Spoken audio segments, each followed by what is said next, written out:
Hello साथीहरू, welcome to my new video. So साथीहरू, आज चाहिँ मैले चाहिँ कलिलाको अचार कसरी बनाउने भन्ने चाहिँ रेसिपी लिएर आएकी छु। सो हजुरहरूले हेरिदिनुहुन्छ भन्ने आशा छ साथीहरू।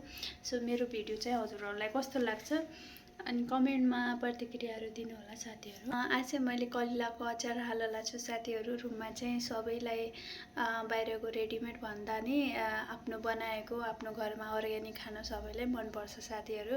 त्यो भएर चाहिँ मैले चाहिँ मेरो नेपालदेखि कलिला आएको थियो अनि त्यो कलिलाको चाहिँ अचार चाहिँ मैले बनाएर हजुरहरूलाई भिडियो बनाएर छोड्नेछु। सो साथीहरू कस्तो लाग्छ हजुरहरूलाई हेरेर साथ दिनु होला। Okay sir, start. तोरीलाई हल्का भुनेको अनि त्यसमा चिल्ली पनि भुनेको हैन, अनि त्यसपछि गरम मसला हल्का हल्का, खडा मसला पनि त्यसमा हल्का हल्का भुनेर मिक्सरमा पिस्ने अलि मोटो मोटो खालमा।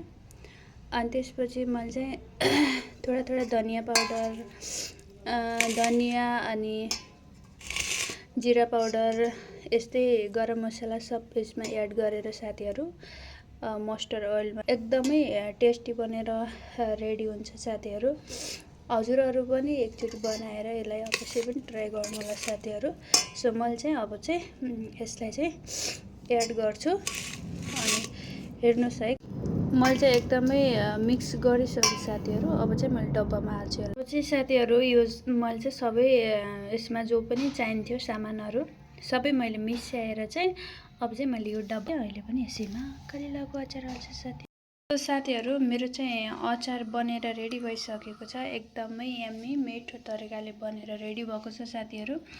हजुरहरूलाई पनि रेसिपी चाहिन्छ भने मेरो यो सानो भिडियोले हजुरहरूलाई पनि पक्कै पनि एकदमै सहज गर्नेछ भन्ने आशा छ साथीहरू। अचार नभए त हुँदैन नि त साथीहरू। त्यो भएर चाहिँ म चाहिँ यो कलिलाको अचार चाहिँ बनाएर रेडी भयो साथीहरू।